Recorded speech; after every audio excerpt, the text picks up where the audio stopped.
This session we will discuss simplifying radicals with variables now. Alright, variables.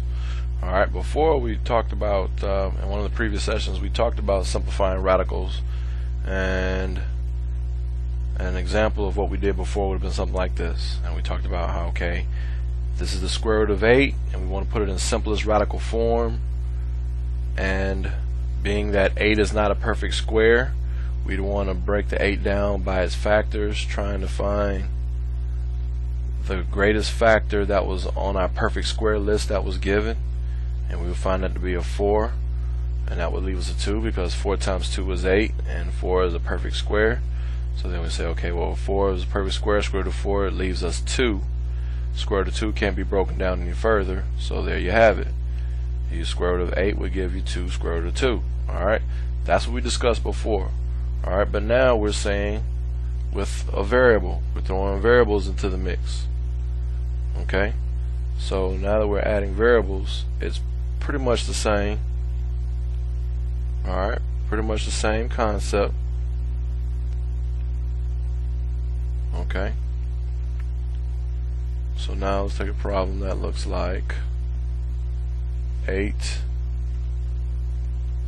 to the third now. Okay, 8x to the third. Now there are different ways that we could go about approaching a problem like this. You could deal with the 8 like we dealt with it here in the previous integrity session that we talked about it. Or what we can look to do is, now that we have variables introduced with the numbers, with the integers, we can look to just write everything in its prime factorization form. Okay, so breaking numbers and variables down to their simplest form.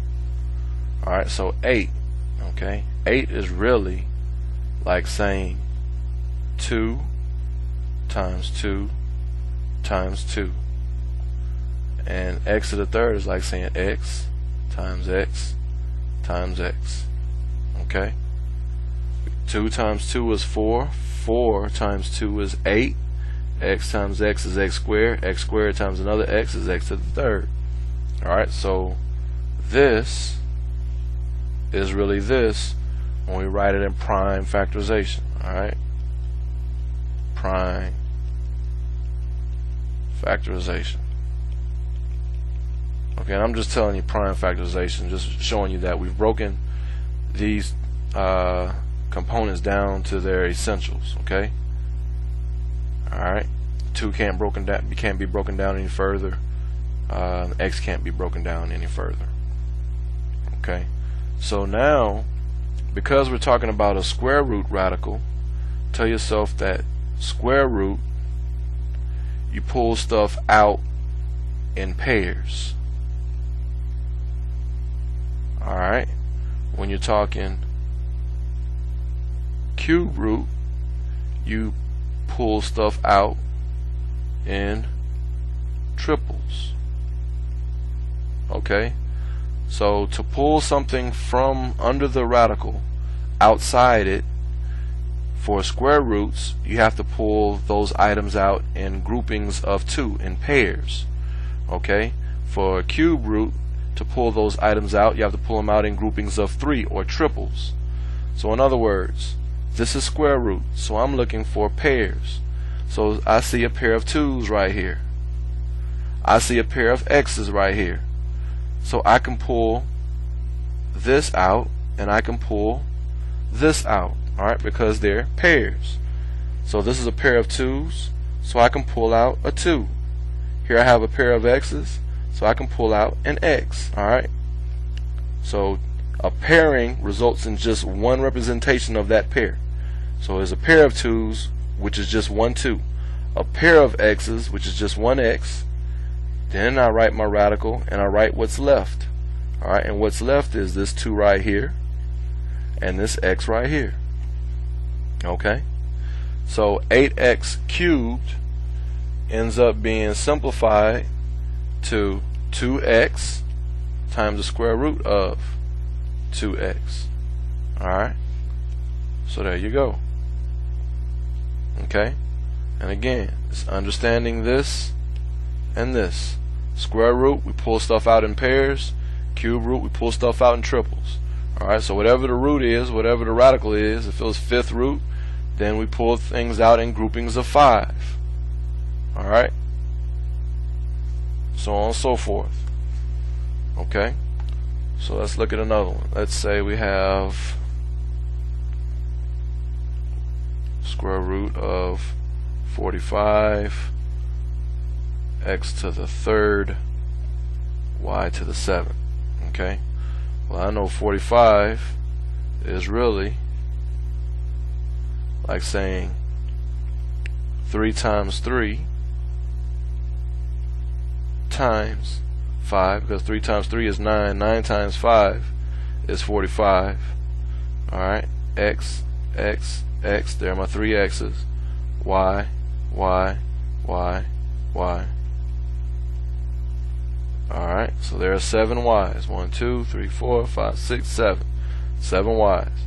Alright, so everything here is now prime.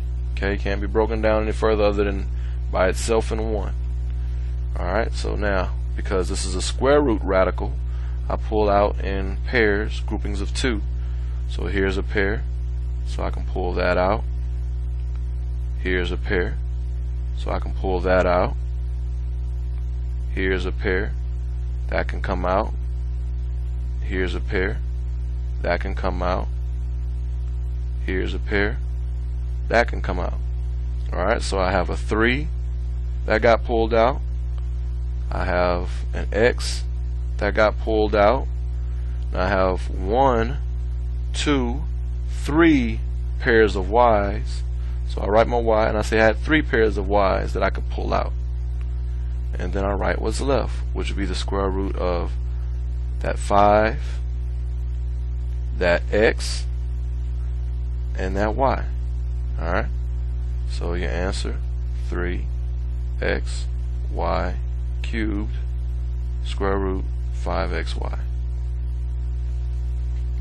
There's your answer. Okay. Alright, let's look at a cube root one. Let's say we have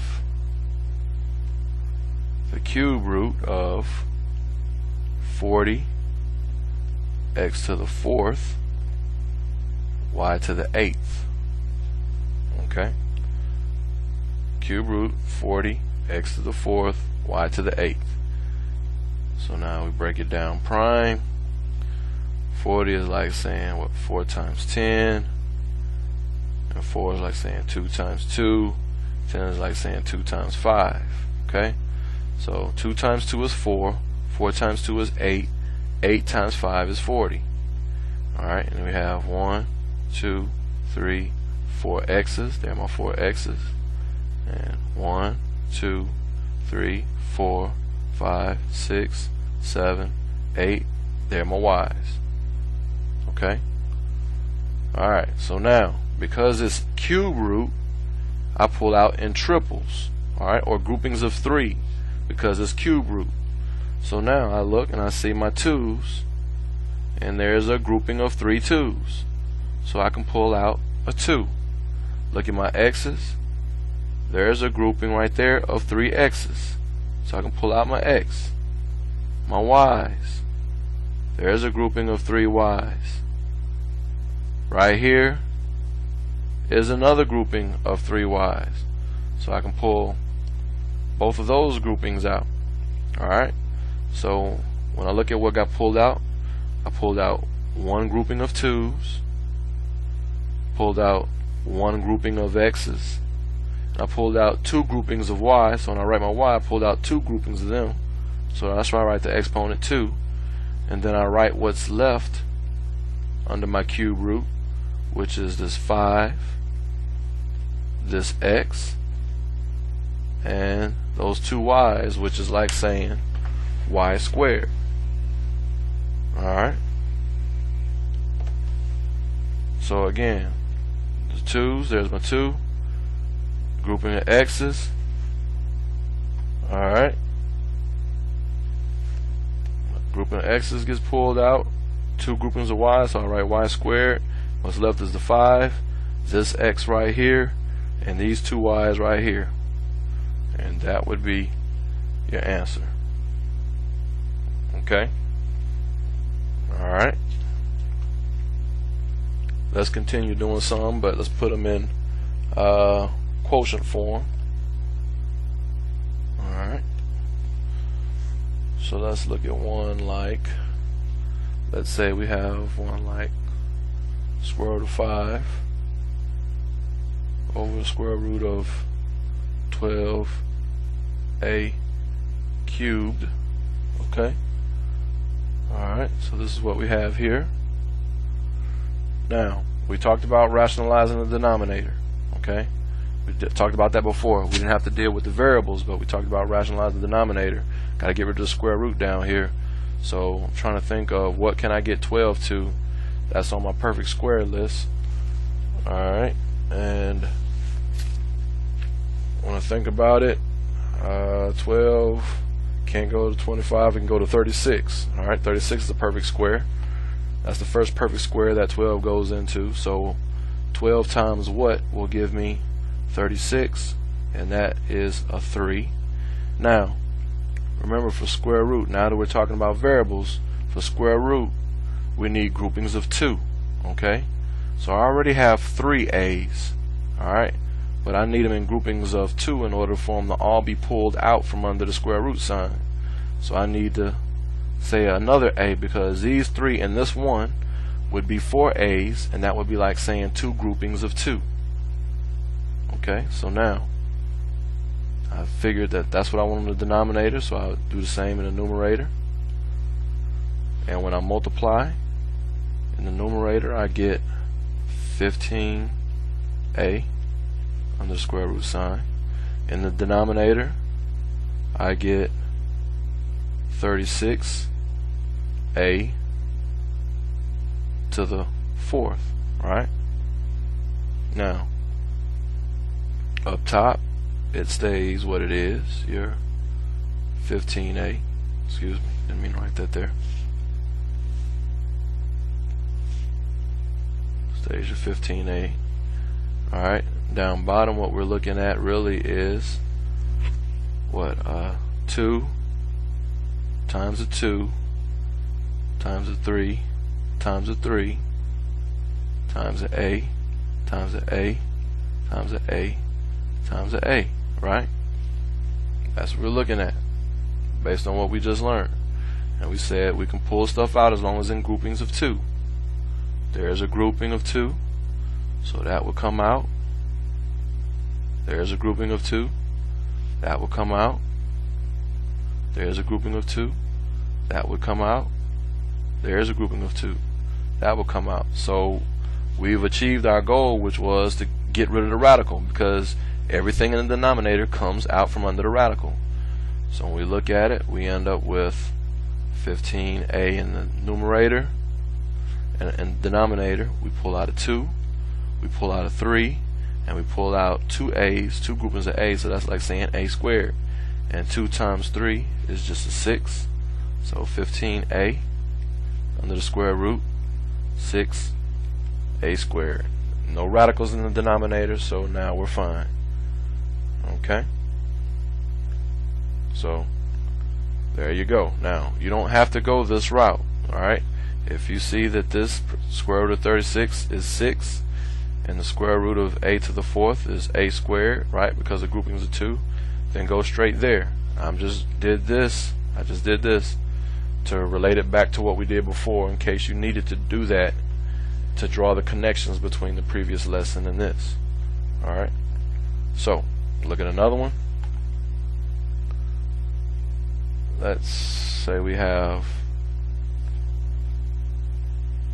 square root of 8x squared over square root of 27 y to the 5th. Okay. Alright, 27. It's not a perfect square. I need to get it out, so I could either multiply it by itself, which would be squaring 27, or I can multiply it by a number that's going to get me to a perfect square. Well, I know I can multiply 27 by what, 3. Okay, I can multiply 27 by 3 and get 81, and that would be a perfect square. So let me say I'm going to multiply the 27 by 3, and now because of square root, again we're talking groupings of 2, I have y to the 5th, so I need to make it even so it'll be in perfect groupings of 2, so I'm going to multiply it by y. So those 5 and this 1 would give me 6, and that would give me 3 groupings of 2. Well, if I do it in the denominator, I must do it in the numerator. So there we go. So up top, 24 x squared y under the square root, and in the bottom I have 81, what is that, y to the 6. Okay, now my 24 is like saying square root of 4 times the square root of 6, so that can be broken down, and this is a grouping of 2, so that can come out. So for the top, I have here, I'll write it out, square root of 4 times square root of 6 times square root of x squared times square root of y. That's everything in the top. Okay, in the bottom I have the square root of 81 times, let's say I put it like this, square root of y squared times square root of y squared again times square root of y squared a third time, because 2, 2, and 2 is where the 6 comes from. Alright, and I did it this way to show you that they're groupings of 2. Okay, so in the numerator, square root of 4 is 2. Alright, so that's gone. Here it is. Alright, this is a perfect square right here because it's a grouping of 2 under the square root. Remember I told you square root and square cancel, so it just leaves me x. There's my x.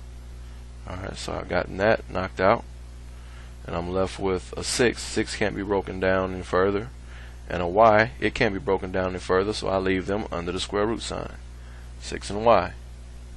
Okay, down bottom, square root of 81 is 9.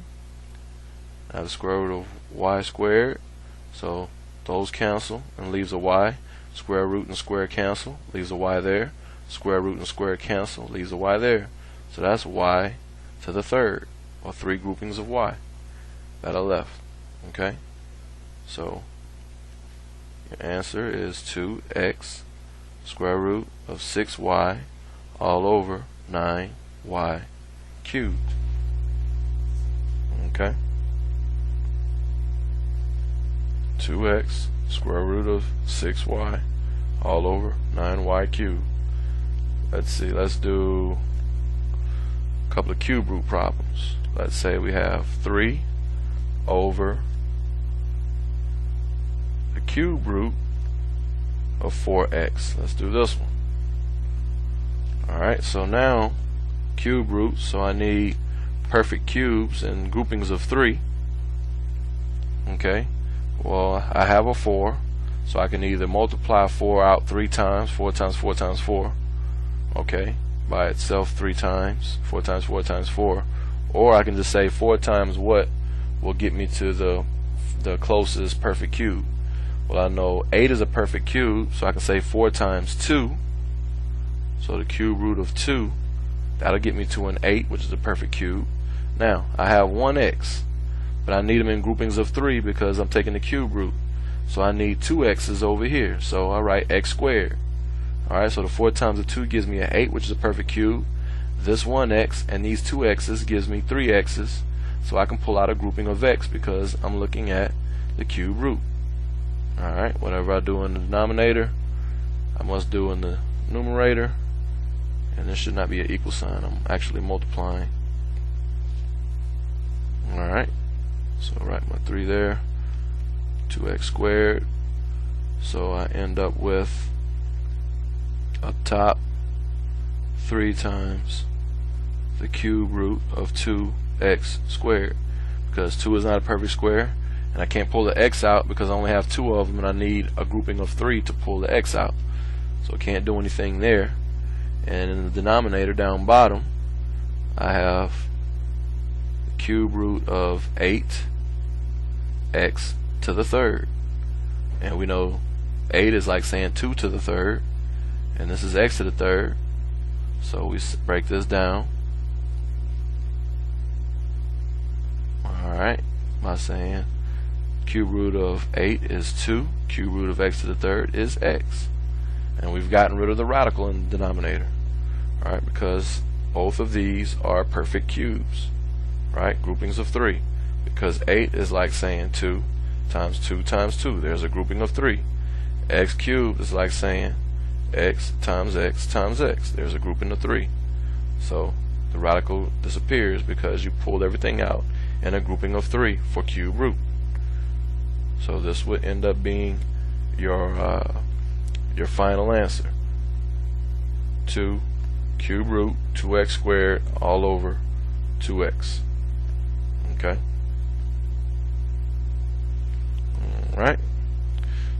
So that's just again a way to pull together the lessons we've done before with now throwing a variable into the mix. So hopefully this gives you a decent understanding of how to do this, and if not, again, please feel free to contact me with any questions or concerns. We will now conclude this session.